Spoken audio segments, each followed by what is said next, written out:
जय श्री कृष्ण। राधे राधे दोस्तों, स्वागत है आपका अपने चैनल पर। आज हम लेकर आए हैं आपके लिए अमावस्या और पूर्णिमा दो बहनों की एक कथा। आज की इस कथा को शुरू करते हैं तो आप लोग बड़ी ही श्रद्धा और प्रसन्नचित मन से इस कथा को पूरा अवश्य सुनिए। पूर्णिमा और अमावस्या की कथा, जिसे सुनने मात्र से सभी देवी देवताओं की कृपा प्राप्त होती है। एक राज्य में एक राजा और एक रानी रहते थे, जिनकी 4 संतानें थीं, 2 लड़के और 2 लड़की। एक लड़की का नाम पूर्णिमा तथा दूसरी लड़की का नाम अमावस्या था। पूर्णिमा घर के कामों में निपुण थी और घर का पूरा काम करती थी और भगवान की पूजा अर्चना भी किया करती थी। इसके अतिरिक्त वह गौ माता की सेवा भी किया करती थी। और उसकी दूसरी बहन अमावस्या ना तो घर का कोई काम काज करती, ना ही भगवान की पूजा अर्चना करती थी और ना ही गौ माता की सेवा करती थी। पूर्णिमा सर्वगुण संपन्न थी, फिर भी राजा और रानी अपने दोनों बेटों तथा पुत्री अमावस्या को ही प्यार किया करते थे और वह पूर्णिमा से प्यार नहीं करते थे, उसके साथ भेदभाव करते थे। राजा के चारों पुत्र और पुत्री धीरे धीरे बड़े होने लगे। जब वे बड़े हो गए, राजा ने अपने दोनों पुत्रों का विवाह योग्य कन्याओं के साथ करा दिया। इसके बाद रानी ने राजा से कहा, अब दोनों पुत्रियों का विवाह हो जाना चाहिए। विवाह के योग्य वे हो गई हैं और इन दोनों का विवाह भी करा दो। लेकिन पुत्री अमावस्या का विवाह किसी बड़े खानदान में कराना और पूर्णिमा का विवाह किसी गरीब परिवार में कराना, क्योंकि पूर्णिमा को केवल भगवान की पूजा पाठ करना ही पसंद है और गाय की सेवा करना पसंद है। अब रानी ने राजा को दोनों पुत्रियों का रिश्ता तय करने के लिए भेज दिया। राजा ने अपने पड़ोसी राज्य में जाकर वहां के राजा के पुत्र से अमावस्या का रिश्ता तय कर दिया और वहीं पास के गांव में जाकर एक गरीब परिवार के लड़के से पुत्री पूर्णिमा का रिश्ता भी तय कर दिया। यह सारी बात जाकर राजा ने अपनी रानी को बताई तो रानी यह सोचने लगी कि अब देखते हैं कि भगवान इसकी मदद कैसे करते हैं। यह बहुत ही पूजा पाठ करती है और भगवान में मगन रहती है। पूर्णिमा का भाई और उसकी भाभी पूर्णिमा से बहुत प्यार करते हैं, क्योंकि पूर्णिमा उनके घर के कामों में उनका साथ देती थी और कामों में उनका हाथ बटाती थी। और यही उनकी दूसरी बहन अमावस्या उन पर अपना रोब जमाती रहती थी और घर का कोई कामकाज तो करती नहीं थी। कुछ समय बीत जाने के बाद दोनों पुत्रियों का विवाह हो जाता है। राजा और रानी विवाह के बाद अपनी दोनों पुत्रियों को विदाई देते हैं। विदाई के समय राजा और रानी पुत्री अमावस्या को बहुत सारा धन और दौलत देकर विदा करते हैं और पूर्णिमा को कुछ भी नहीं देते हैं, खाली हाथ अपने घर से विदा करते हैं। इसके बाद दोनों बहनें अपने अपने ससुराल को चली जाती हैं। कुछ ही दिन बीतते हैं और एक दिन अमावस्या अपने घर पर शिव जी की कथा रखती है, जिसमें वह सभी गांव वालों को निमंत्रण देती है और अपनी बहन पूर्णिमा को नहीं बुलाती है। जब गांव की और सभी औरतें अमावस्या के यहाँ जाती हैं तो यह सब दृश्य पूर्णिमा अपने घर के दरवाजे के बाहर ही बैठकर देख रही होती है। तब वहां से गुजर रही औरतें पूर्णिमा से कहती है कि तुम्हारी बहन के यहाँ शिव जी की कथा रखी है, क्या तुम नहीं चलोगी? तब पूर्णिमा ने कहा, मुझे निमंत्रण नहीं आया है, मैं नहीं जा सकती। सभी गांव की औरतों ने पूर्णिमा से कहा, बुलाया नहीं तो क्या हुआ, भगवान शिव जी की कथा है, तुम हमारे साथ चलो। गांव की सभी औरतों की बात मानकर पूर्णिमा भी उनके साथ भगवान शिव जी की कथा में अमावस्या के घर चली जाती है। जब अमावस्या की नजर पूर्णिमा पर पड़ती है तो वह कहती है कि तुम यहाँ कैसे चली आई, मैंने तो तुम्हें बुलाया नहीं था। खैर कोई बात नहीं, अब तुम आ ही गई हो तो चुपचाप बैठी रहना। और यह कहते हुए अमावस्या ने पूर्णिमा की गरीबी का और भी मजाक उड़ाया। पूर्णिमा की आंखों में आंसू आ गए और रोते रोते मन ही मन में पूर्णिमा भगवान शिव जी से विनती करती है, हे भगवान, क्या पूजा पाठ करना गलत है? गौ माता की सेवा करना गलत है? आखिर मेरी गलती क्या है? आप मुझ पर अपनी कृपा दृष्टि कब बनाएंगे? पूर्णिमा बार बार शिव जी से यही कहती रहती। इतने में शिव कथा पूरी हो जाती है और अमावस्या भगवान का प्रसाद बांटने लगती है। वह सभी लोगों को प्रसाद देती है, लेकिन पूर्णिमा को वह प्रसाद नहीं देती। पूर्णिमा बिना प्रसाद के ही अपने घर लौट जाती है। रास्ते में वह यह सोचते हुए चलती है कि यदि बच्चे उससे कथा का प्रसाद मांगेंगे तो वह उन्हें क्या जवाब देगी। उसने सोचा था कि वह अपने मायके, अपने भाई और भाभी के यहाँ जाएगी और वहां से जाते हुए बच्चों के लिए कुछ लेकर जाएगी। ऐसा सोचते हुए वह अपने घर वापस लौट आई। घर वापस लौटकर आने के बाद वह अपने पति और बच्चों से कहती है कि वह अपने मायके जा रही है। पति ने कहा, ठीक है, और कुछ समय के बाद पूर्णिमा अपने मायके के लिए रवाना हो जाती है। चलते चलते रास्ते में एक चबूतरा आया जिस पर तुलसी का पौधा लगा था। उस चबूतरे पर एक बूढ़ी अम्मा बैठी हुई थी। वह और कोई नहीं, साक्षात लक्ष्मी माँ थी। उस बूढ़ी माता ने पूर्णिमा से कहा, बिटिया तुम कौन हो और कहाँ जा रही हो? तो पूर्णिमा अपना परिचय देती है। परिचय देने के बाद बूढ़ी औरत ने पूर्णिमा से कहा कि यहाँ तुलसी का पौधा सूख रहा है, इसमें थोड़ा सा पानी डाल दो और इस चबूतरे की सफाई कर दो, जिससे मुझे थोड़ी ठंडक मिलेगी। पूर्णिमा ने कहा कि ठीक है माँ, मैं तुलसी में पानी डाल देती हूँ और यहाँ की साफ सफाई भी कर देती हूँ। पूर्णिमा ने साफ सफाई करने के बाद बूढ़ी अम्मा को नहला भी दिया और बूढ़ी अम्मा की सेवा की, उनके पैर दबाए और बूढ़ी अम्मा से कहा कि माँ जी और बताइए मैं आपकी क्या सेवा करूं? और कोई काम है तो बता दीजिए, मैं कर दूंगी।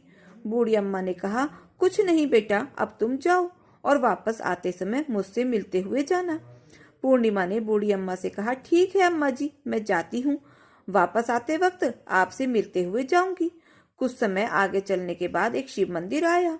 वहां पर उसे एक बूढ़े बाबा मिले जो मंदिर के बाहर बैठे हुए थे। वह कोई और नहीं, साक्षात भोलेनाथ थे। उन्होंने पूर्णिमा से कहा कि बेटी कहाँ जा रही हो, तुम कौन हो? तब पूर्णिमा ने अपना परिचय दिया। फिर उस बूढ़े बाबा ने पूर्णिमा से कहा कि इस चबूतरे की और इस मंदिर की सफाई कर दो।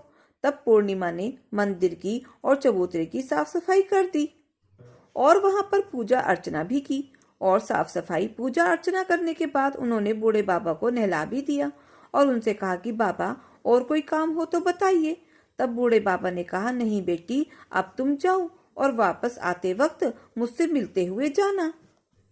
तब पूर्णिमा ने कहा, ठीक है बाबा, मैं जाती हूँ, वापस आते वक्त आपसे मिलती हुई जाऊंगी। आगे चलते चलते कुछ दूर चलने के बाद पूर्णिमा को एक काली जी का मंदिर दिखा। वहां पर भी एक बूढ़ी अम्मा चबूतरे पर बैठी हुई थी। उस बूढ़ी औरत ने भी पूर्णिमा से कहा कि बेटी तुम कौन हो और कहाँ जा रही हो? तब पूर्णिमा ने उस बूढ़ी औरत को अपना परिचय दिया। बूढ़ी औरत ने पूर्णिमा से कहा, यहाँ पर सभी पूजा पाठ करने के लिए आते हैं, लेकिन मंदिर की साफ सफाई करने के लिए कोई नहीं आता, इसीलिए तुम मंदिर की और चबूतरे की सफाई कर दो। पूर्णिमा ने कहा, ठीक है माता जी। और पूर्णिमा मंदिर की और चबूतरे की साफ सफाई करती है और पूजा पाठ भी कर देती है और माता जी का श्रृंगार भी कर देती है और उस बूढ़ी अम्मा को नहला भी देती है और बूढ़ी अम्मा के पैर दबाती है और कहती है कि अब सभी काम हो गए हैं माँ जी, और कोई काम हो तो बताइए। बूढ़ी अम्मा कहती है कि नहीं बेटी, सब काम हो गया है, अब तुम जाओ, लेकिन वापस आते वक्त मुझसे मिलते हुए जाना। तब पूर्णिमा कहती है ठीक है और वह आगे चली जाती है। आगे चलते चलते एक नदी आती है। वहां पर भी एक बूढ़ी अम्मा बैठी रहती है और वह कहती है कि बेटी तुम कौन हो, कहाँ से आई हो और कहाँ जा रही हो? उसे भी पूर्णिमा अपना परिचय देती है। बूढ़ी औरत पूर्णिमा से कहती है कि नदी पर स्नान करने से यहाँ पर सब आते हैं, लेकिन यहाँ की साफ सफाई कोई नहीं करता, इसलिए तुम इस किनारे की साफ सफाई कर दो। पूर्णिमा कहती है ठीक है अम्मा, और वहाँ की वो साफ सफाई कर देती है और उस बूढ़ी अम्मा के पैर दबाती है और कहती है, माँ जी कोई और काम हो तो बताइए। तब वह बूढ़ी औरत कहती है कि कुछ नहीं बेटी, अब तुम जाओ, लेकिन वापस आते वक्त मुझसे मिलते हुए जाना। और वह नाव में बैठकर नदी के दूसरे किनारे पर पहुंच जाती है और वहां अपने मायके के घर पहुंच जाती है। वहां पर पूर्णिमा के भाई और भाभी उसे देखकर बहुत खुश होते हैं और वे पूर्णिमा की बहुत खातिरदारी करते हैं और उससे बहुत सारी बातें करते हैं और कहते हैं कि बच्चों को भी साथ में लेकर आती तो बहुत अच्छा होता। अब कुछ समय के बाद पूर्णिमा ने वापस अपने ससुराल जाने को कहा तो उसकी भाभी ने उसके लिए उसे साड़ी दी और थैलों में बच्चों के लिए कपड़े और खाने पीने की कुछ चीजें रख दी और कहा कि तुम बहुत दिनों के बाद आती हो। और पूर्णिमा की भाभी ने यह थैला पूर्णिमा के हाथ में दे दिया और कहा कि जाओ जल्दी वापस आना। इसके बाद पूर्णिमा वहां से अपने ससुराल के लिए रवाना हो जाती है और उस नदी के किनारे पर पहुंची और नाव में बैठकर दूसरे किनारे पर उतर आई। वहां पर उतरने के बाद उसे वही बूढ़ी अम्मा मिली जो साक्षात गंगा मैया थी। उस बूढ़ी अम्मा ने पूर्णिमा को एक थैला दिया और कहा कि इसे तुम अपने घर जाकर ही खोलना। अब पूर्णिमा के पास बहुत थैला हो गए थे उन्हें लेकर पूर्णिमा वहां से रवाना हुई। आगे कुछ दूर चलने पर काली माँ का मंदिर आया। वहां पर भी काली माँ बूढ़ी माँ के रूप में विराजमान थी। उसने भी कहा, आ बेटी पूर्णिमा। पूर्णिमा ने कहा, हाँ माँ जी मैं आ गई।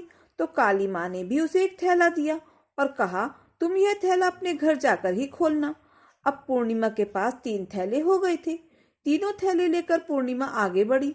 कुछ दूर जाने पर शिवजी का मंदिर आया। वहां बूढ़े बाबा शिवजी के रूप में स्वयं विराजमान थे। बूढ़े बाबा ने कहा, पूर्णिमा तुम वापस आ गई। तो पूर्णिमा ने कहा, हाँ बाबा मैं वापस आ गई हूँ।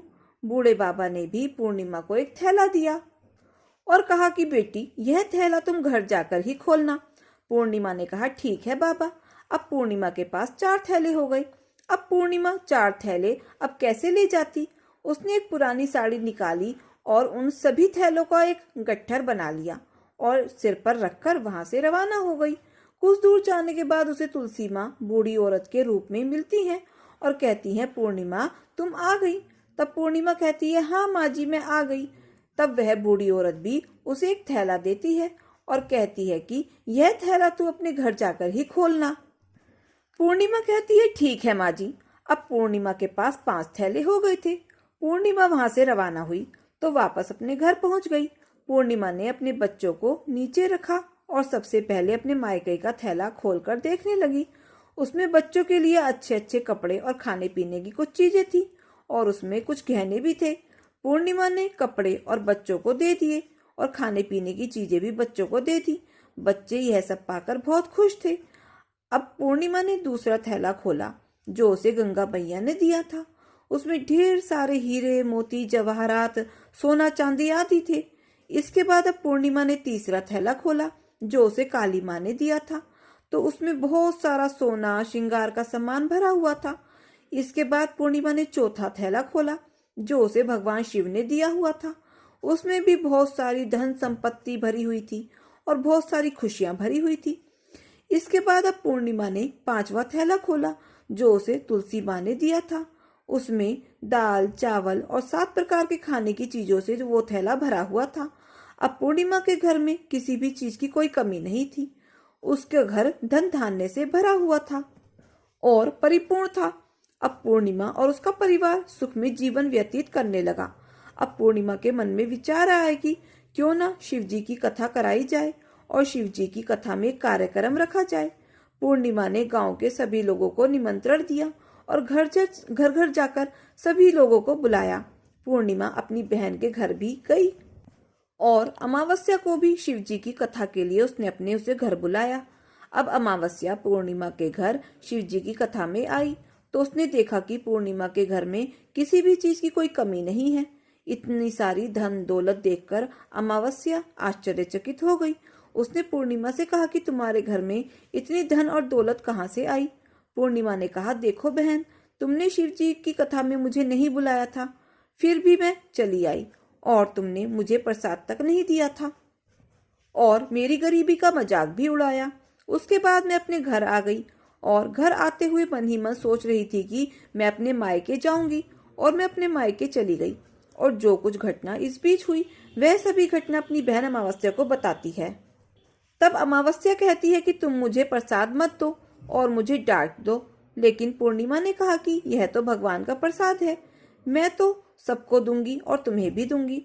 फिर भी अमावस्या ने प्रसाद नहीं लिया और वह भी सीधे अपने घर चली गई। घर जाकर अपने बच्चों से कहकर वह अपने मायके जाने के लिए तैयार हो गई और मायके के लिए निकल गई। उसे भी रास्ते में चलते चलते तुलसी माँ मिली जो चबूतरे पर बूढ़ी माँ के रूप में बैठी हुई थी। बूढ़ी माँ ने अमावस्या से कहा कि बेटी तुम कौन हो और कहाँ जा रही हो? अमावस्या ने भी अपना परिचय दिया। बूढ़ी माँ ने कहा कि बेटी यह तुलसी का पौधा सूख रहा है, इसमें थोड़ा सा पानी डाल दो और इस चबूतरे की साफ सफाई कर दो। इस पर अमावस्या ने कहा कि बुढ़िया तुझे दिखाई नहीं दे रहा है कि मैंने इतनी महंगी साड़ी पहन रखी है, यह गंदी हो जाएगी। ऐसा कहकर वह वहां से आगे चली गई। आगे जाने पर उसे भगवान शिव जी मिले जिन्हें भी उसने ऐसा ही कहा। उसके बाद आगे जाने पर उसे काली माँ मिली जिनसे भी उसने यही सारी बातें कही। आगे जाने पर उसे गंगा माँ मिली जिसे भी उसने उन्हें भी यही सब कहा और आगे चली गई। इसके बाद अमावस्या जब नाव में बैठने लगी तो उस नाव में फूलों की जगह कांटे भरे थे जो उसके पैरों में चुभ रहे थे। किनारे पर उतरकर वह अपने मायके चली गई। तब वहां उसे उसकी भाभियों ने तथा भाइयों ने देखा तो मन ही मन में कहने लगे कि काम की ना काज की, 2.5 मन अनाज की। अब आ ही गई हो तो ठीक है। पूर्णिमा तो हमारे कामों में हाथ बटाती थी, यह कोई काम तो करेगी नहीं। अब उन्होंने खाना बनाया और खा पीकर सभी सो गए। अमावस्या जब सुबह उठी और अपनी भाभियों से कहा कि मैं अपने ससुराल जा रही हूँ। उन्होंने कहा कि ठीक है, जाओ। अमावस्या बोली, पूर्णिमा का तो तुमने थैला भर के दिया था और मुझे कुछ नहीं दोगे क्या? भाई और भाभी ने कहा कि तुम घर जाओ, थैले तुम्हारे घर पहुंच जाएंगे। फिर अमावस्या वहां से निकल गई और नदी के किनारे पर पहुंची। वहां गंगा मैया बूढ़ी औरत का रूप धारण करके बैठी हुई थी। बूढ़ी माँ ने कहा कि आ गई बेटी? तो उसने कहा हाँ, मैं आ गई। अमावस्या ने कहा, तुमने पूर्णिमा को तो एक थैला दिया था और मुझे नहीं दोगी क्या? बूढ़ी अम्मा ने कहा, तुम घर जाओ, थैले तुम्हारे घर पहुंच जाएंगे। इसके बाद आगे जाने पर उसे काली मैया मिली, जिसने भी अमावस्या को यही कहा। इसके बाद आगे जाने पर उसे शिव भगवान मिले, जिन्होंने भी अमावस्या को यही कहा। इसके बाद आगे जाने पर उसे तुलसी माता मिली, तो तुलसी माता ने भी अमावस्या को यही कहा, तुम घर जाओ, थैले तुम्हारे घर पहुंच जाएंगे। अमावस्या अपने घर पहुंच गई। आंगन में देखा तो वहां पर 5 थैले पड़े हुए थे। अमावस्या ने मन ही मन सोचा कि अब तो मेरे पास बहुत सारी धन दौलत आ जाएगी। जल्दी जल्दी उसने सभी थैलों को खोला। किसी में मिट्टी थी तो किसी में पत्थर, किसी में कंकर और किसी में कोयला। उसे मायके से भी कुछ नहीं मिला था। इन थैलों में कुछ भी नहीं था। अमावस्या दौड़ती हुई पूर्णिमा के घर गई और कहती है कि तुम्हें तो इतना सब कुछ मिला, मुझे तो कुछ भी नहीं मिला, आखिर क्यों? तो पूर्णिमा कहती है, जब मैं अपने मायके जाती हूँ तो अपनी भाभियों के साथ उनके कामों में हाथ बटाती हूँ, उनके साथ मिलकर काम करती हूँ, लेकिन तुम ऐसा कुछ नहीं करती, उनकी इज्जत भी नहीं करती, इसीलिए वह तुम्हें भला क्या देंगी? इसके बाद तुमने गंगा मैया को ठुकरा दिया और काली माँ को भी ठुकरा दिया और भगवान शिव को भी तुमने ठुकरा दिया, इसीलिए उन्होंने भी तुम्हें कुछ नहीं दिया। अमावस्या कहती है कि बहन, तुम मुझे माफ कर दो, मैंने तुम पर हमेशा अत्याचार किया है, मुझे कुछ नहीं मिला तो कोई बात नहीं, मैं भी भगवान की भक्ति करूंगी और सब कुछ प्राप्त कर लूंगी, मुझे इन सब चीजों का रहस्य बताओ। तो पूर्णिमा ने कहा कि तुम 3 सूत्र का ज्ञान ले लो और उनकी कथा करना। पहले सूत्र में दया मांगना और दूसरे सूत्र में कथा मांगना और तीसरे सूत्र में 108 बार ओम नमः शिवाय का जाप करना। बहन, भगवान ने यह सूत्र दिए हैं, इनको अपने हृदय में बसा लेना। मैंने भी यह 3 सूत्र अपने जीवन में अपनाए थे और सच्चे मन से भगवान की भक्ति पूजा पाठ की थी। फिर भगवान ने मुझे यह सब कुछ दिया है और तुम्हारे पास जो कुछ भी था वह सब खत्म हो गया। इसके बाद अमावस्या अपने घर आ गई और भगवान की पूजा पाठ करने लगी। भगवान शिव से उसने माफी मांगी और गौ माता की सेवा भी की और दूसरों की मदद भी करने लगी। हर हर महादेव, जय श्री कृष्णा, राधे राधे। दोस्तों, ये कथा कहानी आपको कैसी लगी कमेंट बॉक्स में जरूर बताएं और अगर अच्छी लगी हो तो प्लीज वीडियो को लाइक, शेयर और सब्सक्राइब अवश्य करें। अपना प्यार और सहयोग दें। मिलते हैं फिर ऐसे ही नई कथा कहानियों के साथ। धन्यवाद।